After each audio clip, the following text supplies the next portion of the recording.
స్టేట్లో TRS party, నేషనల్లో party. So ఇప్పుడు ప్రభుత్వం మారింది. సో ఇప్పుడు ఎట్లా సమన్వయం చేసుకుంటుంది? కేంద్ర ప్రభుత్వం పని చేసుకుంటూ పోతుంది. దాన్ని సద్వినియోగం చేసుకుని చాలా జాగాలల్లో ఇప్పుడు మీరు చూసి లోపల రివ్యూ చేస్తుంటే స్వచ్ఛ భారత్ కింద చాలా కార్యక్రమాలు జరిగిపోయినాయి. పేమెంట్లు ఇస్తలేరు.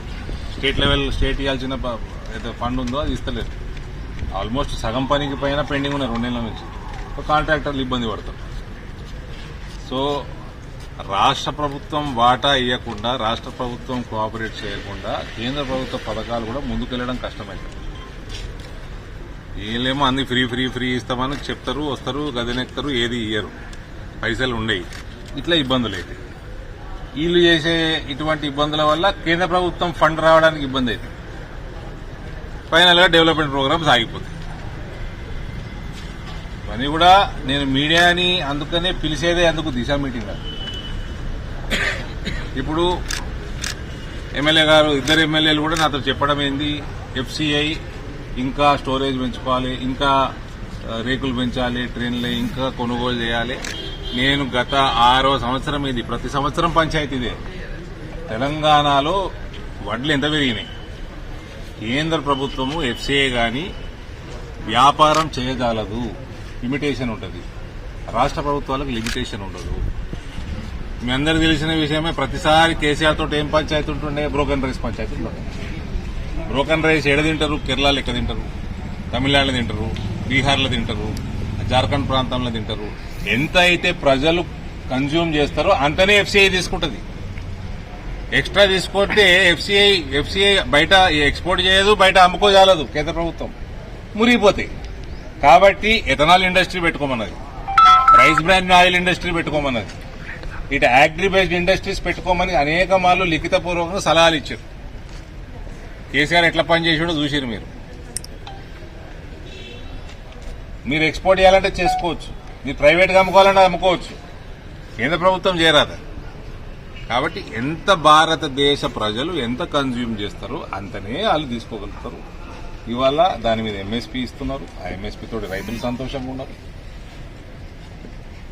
ఇటువంటివి కమ్యూనికేషన్ ఏమేమి ఉంటుందో ఇవి కూడా ఎమ్మెల్యేస్కి నేను చెప్పడం జరిగింది. లగ్చర్లలో కలెక్టర్ల మీద దాడి జరిగింది. ఈ TRS పార్టీని ప్రజలు ఓడించి అయినా ఒక 38 జాగాలలో గెలిచిర్రారు. ఇక నామ రూపాలు లేకుండా చేయాలనే ఈ కేటీఆర్ అనేటోడు, ఆయన చేతి కూడా ఉన్నది. ఇలా లోపలేయాలి, లోపలేసి బయటకు కూడా రావద్దు అసంటోడు. బాగా మస్తి తగ్గలేదు వీళ్ళది, ఒళ్ళు కొవ్వు కరగలేదు. ఇంకా మాట్లాడే పద్ధతి, కలెక్టర్ల మీద అటాకులు చేయటము, నా మీద అటాకులు చేయటము. నేను ప్రివిలేజ్ కమిటీకి కూడా చెప్తున్నా పార్లమెంట్లో, ఎందుకంటే పనికి వాళ్ళని వేసాము. ప్రివిలేజ్ కమిటీ పెట్టండి. ప్రభుత్వం మారింది, పార్లమెంట్ ప్రివిలేజ్ కమిటీకే చెప్తున్నా నేను. డీజీపీకి పంపించండి. ఇప్పుడు లోపలేయాల. నా మీద జరిగిన ఈసపల్లి దాడిలో కేటీఆర్ చేయి ఉన్నది. అటువంటి వెధవల్ని, కొవ్వు బాగా పట్టినోళ్ళని జైల్లేసి కొవ్వు కరిగించే పని చేయాలి. ఈ రాజకీయ వ్యవస్థలకు వెళ్లి తెలంగాణ తీసి బయటపడాలి. వీళ్ళందరినీ పని చేస్తారు, పని చెయ్యరు ప్రభుత్వాలు. ఎమ్మెల్యేలు పని చేస్తారు, యాక్టివ్ ఉంటారు కొందరు, యాక్టివ్ ఉండరు కొందరు. ప్రజలు 5 ఏళ్లకోసారి నిర్ణయం చేస్తారు. పని చేసినోడికి మల్ల పట్టం కడతారు, చేయనోడిని ఇంటికి పంపుతారు. ఈ దాడుల వ్యవస్థ ఇవన్నీ కూడా ఈ దుర్మార్గులు దేంతో కొట్టాలన్నా దాంతో కొట్టాలి. వీళ్ళని కొవ్వు బాగా ఎక్కి మళ్ళా ట్వీట్ ఒకటి నిన్న ఆడట ఢిల్లీలో దిగిందట. తెలంగాణలో ప్రకంపనలు వచ్చినాయి. ఎందుకు వస్తాయండి ప్రకంపన? బాగా మస్తికెక్కిరండి, ఇంకా మస్తి తగ్గలే. ఇటువంటి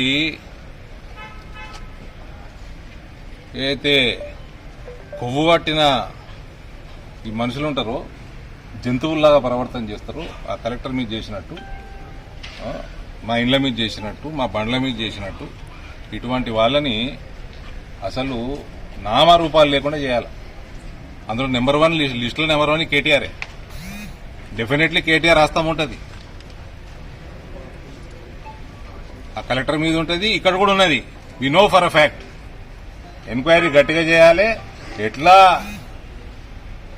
పనిష్మెంట్ ఎట్లా ఉండాలంటే ఇంకొకసారి అటువంటి ఆలోచనలు కూడా రావద్దు. కొడుకు పోవాలి లోపలికి, చెల్లెపోయింది వీడు కూడా పోవాలి. Thank you.